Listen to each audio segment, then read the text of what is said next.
नमस्कार।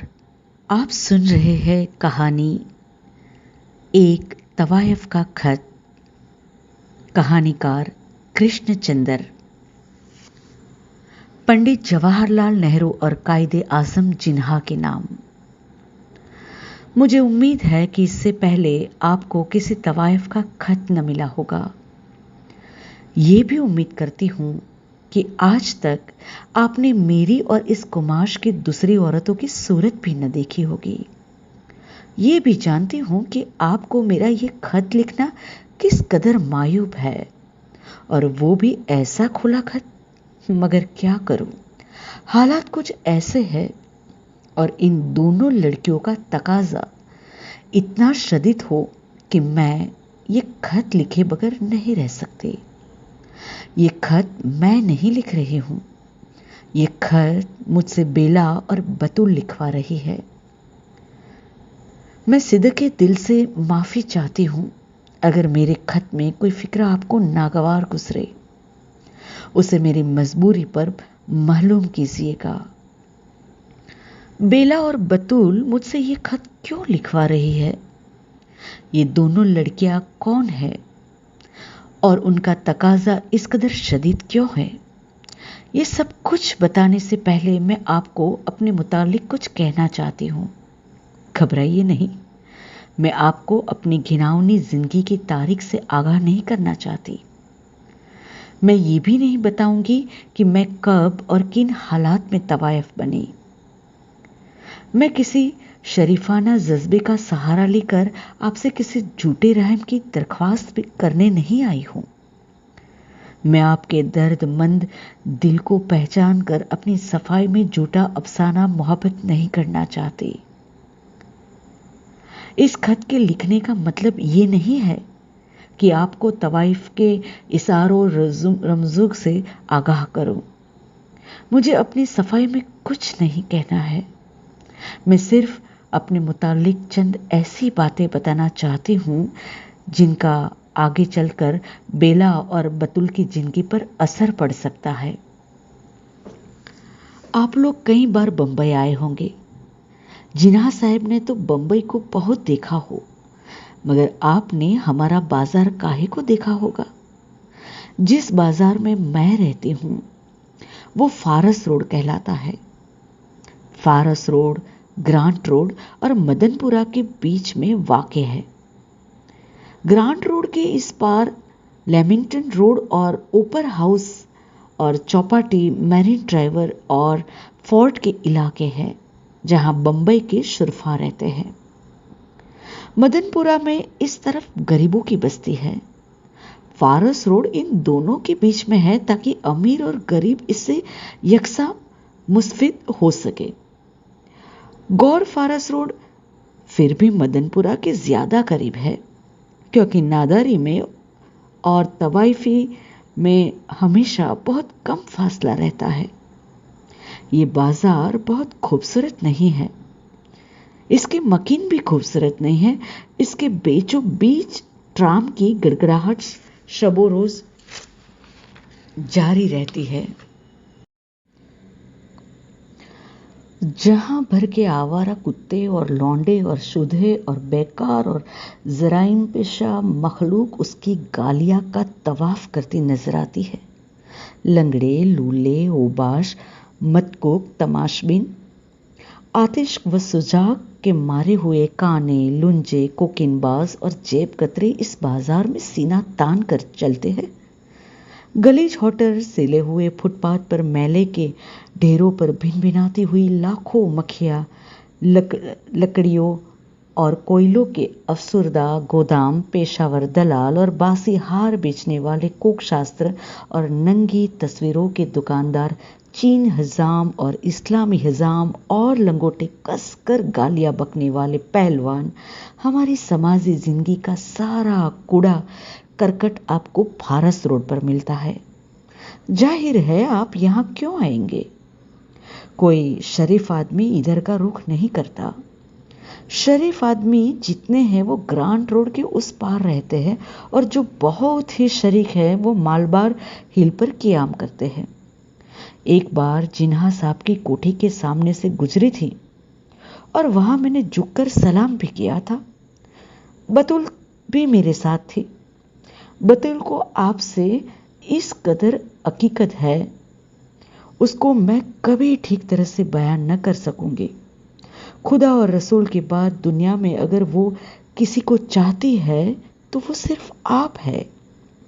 उसने आपको तस्वीर लॉकेट में लगाकर अपने सीने से लगा रखी हो, किसी बुरी नीयत से नहीं। बतूल की उम्र अभी 11 बरस की है, छोटी सी लड़की ही तो है वो। फारस रोड वाले अभी से उसके मुतालिक बुरे बुरे इरादे कर रहे हैं, मगर खैर वो कभी भी आपको बताऊंगी। तो ये है फारस रोड जहां मैं रहती हूं। फारस रोड के मकबरी सिरे पर जहां चीनी हजाम की दुकान है, उसके करीब एक अंधेरी गली के मोड़ पर मेरी दुकान है। लोग तो उसे दुकान नहीं कहते, मगर खैर आप दाना है, आपसे क्या छुपाऊंगी। यही कहूंगी वहां पर मेरी दुकान है और वहां पर मैं इस तरह व्यापार करती हूं जिस तरह बुनियाद, सब्जी वाला, फल वाला, होटल वाला, मोटर वाला, सिनेमा वाला, कपड़े वाला या कोई और दुकानदार व्यापार करता है। और हर व्यापार में ग्राहक को खुश करने के अलावा अपने फायदे की भी सोचता है। मेरा व्यापार भी इसी तरह का है। फर्क सिर्फ इतना है कि मैं ब्लैक मार्केट नहीं करती और मुझ में और दूसरे व्यापारियों में कोई फर्क नहीं। ये दुकान अच्छी जगह पर वाक़ई नहीं है। यहाँ रात तो कुजा दिन में भी लोग ठोकर खा जाते हैं। इस अंधेरी गली में लोग अपनी जेबें खाली करके जाते हैं, शराब पीकर जाते हैं, जहां भर की गालियां बकते हैं। यहाँ बात बात पर छुराजनी होती है, वो एक खून दूसरे रोज होते रहते हैं। गरज की हर वक्त जान जेब में रहती है। और फिर मैं कोई अच्छी तवायफ नहीं हूं कि पवई जाके रहूं या वर्ली पर समंदर किनारे एक कोठी ले सकूं। मैं एक बहुत ही मामूली दर्जे की तवायफ हूं। और अगर मैंने सारा हिंदुस्तान देखा है और घाट घाट का पानी पिया है और हर तरह के लोगों की सोबत में बैठी हूं, लेकिन अब 10 साल से इसी शहर बंबई में, इसी फारस रोड पर, इसी दुकान में बैठे हूं। और अब तो मुझे इस दुकान की पगड़ी भी 6000 रुपये तक मिलती है। हालांकि ये जगह कोई इतनी अच्छी नहीं। फिजा मुतफिन है, कीचड़ चारों तरफ फैली हुई है, गंदगी के अंबार लगे हुए हैं और खारिजदा कुत्ते घबराए हुए ग्राहकों की तरफ काट खाने को लपकते हैं। फिर भी मुझे इस जगह की पगड़ी 6000 रुपये तक मिलती है। इस जगह मेरी दुकान एक मंजिला मकान में है। इसके 2 कमरे हैं। सामने का कमरा मेरी बैठक है, जहां मैं गाती हूँ, नाचती हूँ, ग्राहकों को रिझाती हूँ। पीछे का कमरा बावर्ची खाने और गुसल खाने और सोने के कमरे का काम देता है। यहाँ हर तरफ नल है। एक तरफ हंडिया है और एक तरफ एक बड़ा सा पलंग है और इसके नीचे एक और छोटा सा पलंग है और इसके नीचे मेरे कपड़ों के संदूक है। बाहर वाले कमरे में बिजली की रोशनी है, लेकिन अंदर वाले कमरे में बिल्कुल अंधेरा है। मालिक मकान ने बरसों से कलाई नहीं करवाई, न वो करवाएगा। इतनी फुर्सत किसे है? मैं तो रात भर नाचती हूँ, गाती हूँ और दिन को वही गांव तकिए पर सर टेक कर सो जाती हूँ। बेला और बतुल को पीछे का कमरा दे रखा है। अक्सर ग्राहक जब उधर मुंह धोने के लिए जाते हैं तो बेला और बतुल फटी फटी निगाहों से उन्हें देखने लग जाती है। जो कुछ उनकी निगाहें कहती है, मेरा ये खत भी वही कहता है। अगर वो मेरे पास इस वक्त न होती तो ये गुनहगार बंदी आपकी खिदमत में ये गुस्ताखी न करती। जानती हूं दुनिया मुझ पर थू थू करेगी। शायद आप तक मेरा ये खत भी न पहुंचेगा। फिर भी मजबूर हूं ये खत लिख के रहूंगी कि बेला और बतुल की मर्जी यही है। शायद आप क्यास कर रहे हो कि बेला और बतुल मेरी लड़कियां हैं। नहीं, ये गलत है। मेरी कोई लड़की नहीं है। इन दोनों लड़कियों को मैंने बाजार से खरीदा है। जिन दिनों हिंदू मुस्लिम फसाद जोरों पर था और ग्रांट रोड और फारस रोड और मदनपुरा पर इंसानी खून पानी की तरह बहाया जा रहा था, उन दिनों मैंने बेला को एक मुसलमान दलाल से 300 रुपयों में के अवेश में खरीदा था। ये मुसलमान दलाल उस लड़की को दिल्ली से लाया था जहां बेला के माँ बाप रहते थे। बेला के माँ बाप रावलपिंडी में राजा बाजार के अकब में पूछ हाउस के सामने की गली में रहते थे। मुतवस्सित तबके का घराना था। शराफत और सादगी घुट्टी में पड़ी थी। बेला अपने माँ बाप की एक लौती बेटी थी और जब रावलपिंडी में मुसलमानों ने हिंदुओं को तह तक करना शुरू किया, उस वक्त चौथी जमात में पढ़ती थी। ये 12 जुलाई का वाकया है। बेला अपने स्कूल से पढ़कर घर आ रही थी कि उसने अपने घर के सामने और दूसरे हिंदुओं के घरों के सामने एक जमे गफीर देखा। ये लोग मुसल्लह थे और घरों को आग लगा रहे थे और लोगों को और उनके बच्चों को और उनकी औरतों को घर से बाहर निकालकर उन्हें कत्ल कर रहे थे। साथ साथ अल्लाहू अकबर का नारा भी बुलंद करते जाते थे। बेला ने अपनी आंखों से अपने बाप को कत्ल होते हुए देखा। फिर उसने अपनी आंखों से अपनी मां को दम तोड़ते हुए देखा। वैसे मुसलमानों ने उसके पिस्तान काटकर फेंक दिए थे। वो पिस्तान जिनसे एक माँ, कोई माँ, हिंदू माँ या मुसलमान माँ, ईसाई माँ या यहूदी माँ अपने बच्चे को दूध पिलाती है और इंसानों की जिंदगी में कायनात की वसूअत में तख्लीक का एक नया बाब खोलती है। वो दूध भरे पिस्तान अल्लाहू अकबर के नारों के साथ काट डाले गए। किसी ने तख्लीक के साथ इतना जुल्म किया था। किसी जालिम अंधेरे ने उनकी रूहों में स्याही भर दी थी। मैंने कुरान पढ़ा है और मैं जानती हूं कि रावलपिंडी में बेला के माँ बाप के साथ जो कुछ हुआ वो इस्लाम नहीं था, वो इंसानियत न थी, वो दुश्मनी भी न थी, वो इंतकाल भी न था। वो एक ऐसी शहादत, बेरहमी, बुज़दिली और शितन्नत थी जो तारीख के सीने से फूटती है और नूर की आखिरी किरण को भी तार कर जाती है। बेला अब मेरे पास है। मुझसे पहले वो दाढ़ी वाले मुसलमान दलाल के पास थी। बेला की उम्र 12 साल से ज्यादा नहीं थी जब वो चौथी जमात में पढ़ती थी। अपने घर में होती तो आज 5वीं जमात में दाखिल हो रही होती। फिर बड़ी होती तो उसके माँ बाप उसका ब्याह किसी शरीफ घराने के गरीब लड़के से कर देते। वो अपना छोटा सा घर बसाती, अपने खाविन से, अपने नन्हे नन्हे बच्चों से, अपनी घरेलू जिंदगी की छोटी छोटी खुशियों से। लेकिन उस नाजुक कली को बेवक्त खिजा आ गई। अब बेला 12 बरस की नहीं मालूम होती। उसकी उम्र थोड़ी है लेकिन उसकी जिंदगी बहुत बड़ी है। उसकी आंखों में जो डर है, इंसानियत की जो तलखी है, उसका जो लहू है, मौत की जो प्यास है। कायदे आजम साहिब, शायद अगर आप उसे देख सके तो उसका अंदाजा कर सके, उन बेआसरा आंखों की गहराइयों में उतर सके। आप तो शरीफ आदमी हैं। आपने शरीफ घराने की मासूम लड़कियों को देखा होगा, हिंदू लड़कियों को, मुसलमान लड़कियों को। शायद आप समझ जाते कि मासूमियत का कोई मजहब नहीं होता। वो सारी इंसानियत की अमानत है, सारी दुनिया की मिरास है जो उसे मिटाता है। उसे दुनिया के किसी मजहब का कोई खुदा माफ नहीं कर सकता। बतूल और बेला दोनों सगी बहनों की तरह मेरे यहाँ रहती है।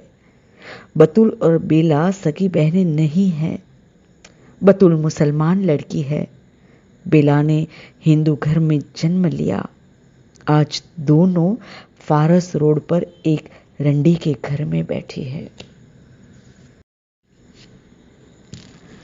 अगर बेला रावलपिंडी से आई है तो बतुल जालंधर के एक गांव खेमकरन के एक पठान की बेटी है। बतुल के बाप की 7 बेटियां थी, 3 शादीशुदा और 4 कंवारियां। बतुल का बाप खेमकरन में एक मामूली काश्तकार था, गरीब पठान, लेकिन गयूर पठान जो दियों से खेमकरन में आके बस गया था। जाटों के इस गांव में यही 3-4 घर पठानों के थे। ये लोग जिस हिल्म व आस्ती से रहते थे, शायद उसका अंदाजा पंडित जी आपको इस अमर से होगा कि मुसलमान होने पर भी उन लोगों को अपने गांव में मस्जिद बनाने की इजाजत न थी। ये लोग घर में चुपचाप अपनी नमाज अदा करते। सदियों से, जब से महाराजा रणजीत सिंह ने अनान हुकूमत संभाली थी, किसी मोमिन ने उस गांव में अजान न दी थी। उनका दिल इरफान से रोशन था, लेकिन दुनियावी मजबूरियां इस कदर शदीद थी और फिर रवादारी का ख्याल इस कदर गालिब था कि लब वा करने की हिम्मत न होती थी। बतुल अपने बाप की चहेती लड़की थी, सातों में सबसे छोटी, सबसे प्यारी, सबसे हसीन। बतुल इस कदर हसीन है कि हाथ लगाने से मैली होती है। पंडित जी, आप तो खुद कश्मीरी उल नस्ल है और फनकार होकर भी ये भी जानते हैं कि खूबसूरती किसे कहते हैं। ये खूबसूरती आज मेरी गंदगी के ढेर में गड़मड़ होकर इस तरह पड़ी है कि इसका परख करने वाला कोई शरीफ आदमी अब मुश्किल से मिलेगा। इस गंदगी में गले सड़े मार, दाढ़ी, घून, मूछों वाले ठेकेदार, नापाक निगाहों वाले 4 बाजारी ही नजर आते हैं। बतुल बिल्कुल अनपढ़ है। उसने सिर्फ जिन्ना साहब का नाम सुना था। पाकिस्तान को एक अच्छा तमाशा समझकर उसके नारे लगाए थे, जैसे 3-4 बरस के नन्हे बच्चे घर में इनकलाब जिंदाबाद करते फिरते हैं। 11 बरस की ही तो है। अनपढ़ बतुल वो चंद दिन ही हुए मेरे पास आई है। एक हिंदू दलाल उसे मेरे पास लाया था। मैंने उसे 500 रुपये में खरीद लिया। इससे पहले वो कहाँ थी ये मैं नहीं कह सकती। हाँ, लेडी डॉक्टर ने मुझसे बहुत कुछ कहा है कि अगर आप उसे सुन ले तो शायद पागल हो जाए। बतुल भी अब नीम पागल है। उसके बाप को जाटों ने इस बेदर्दी से मारा है कि हिंदू तहजीब के पिछले 6000 बरस के छिलके उतर गए हैं और इंसानी बर्बरियत अपने वहशी नंगे रूप में सबके सामने आ गई है। पहले तो जाटों ने उसकी आंखें निकाल ली, फिर उसके मुंह में पेशाब किया, फिर उसके हलक को चीर कर उसकी आंतें तक निकाल डाली, फिर उसके शादीशुदा बेटियों के साथ जबरदस्ती मुंह काला किया।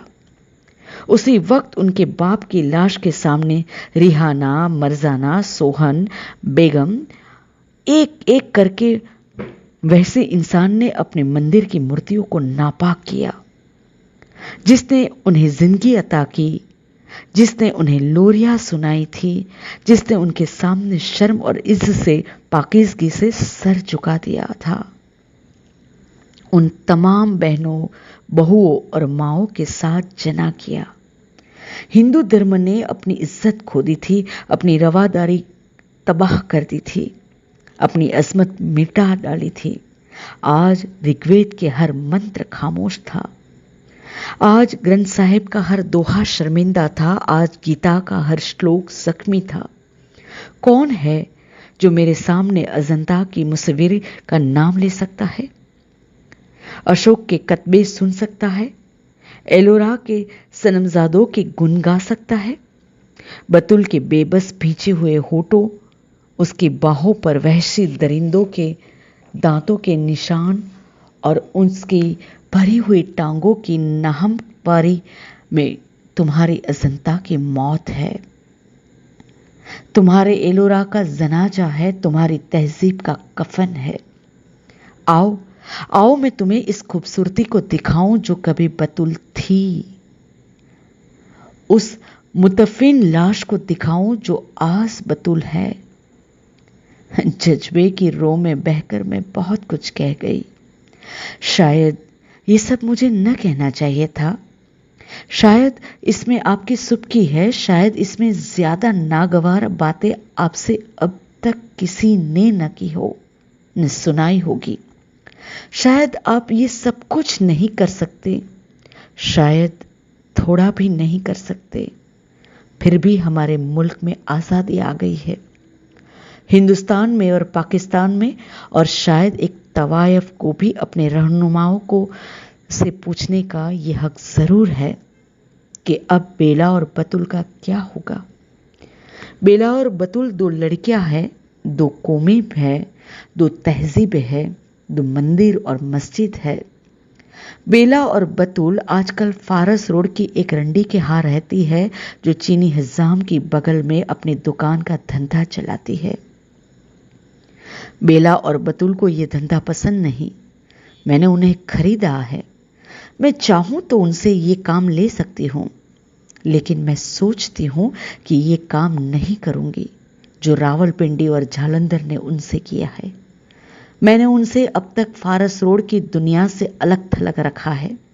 फिर भी जब मेरे ग्राहक पिछले कमरे में जाकर अपना मुंह धोने लगते हैं, उस वक्त बेला और बतुल की निगाहें मुझसे कहने लगती है, मुझे उन निगाहों की ताब नहीं। मैं ठीक तरह से उनका संदेशा भी आप तक नहीं पहुंचा सकती हूं। आप क्यों न खुद उन निगाहों का पैगाम पढ़ ले। पंडित जी, मैं चाहती हूं कि आप बतुल को अपनी बेटी बना ले। जिना साहिब, मैं चाहती हूं कि आप बेला को अपनी दुख्तर नेक अख्तर समझे। जरा एक दफा उनसे फारस रोड के चुंगल से छुड़ा के अपने घर में रखें और उन लाखों रूहों का नौहा सुनिए। ये नौहा जो नवाखाली से रावलपिंडी तलक और भरतपुर से बंबई तक गूंज रहा है, क्या सिर्फ गवर्नमेंट हाउस में इसकी आवाज सुनाई नहीं देती? ये आवाज सुनेंगे आप? आपकी मुखलिस, फारस रोड की एक तवायफ। तो दोस्तों, आपने सुनी कृष्णचंद्र लिखित कहानी एक तवायफ का खत, जिसका स्रोत हम वहशी है से लिया गया है। उम्मीद है आपको ये कहानी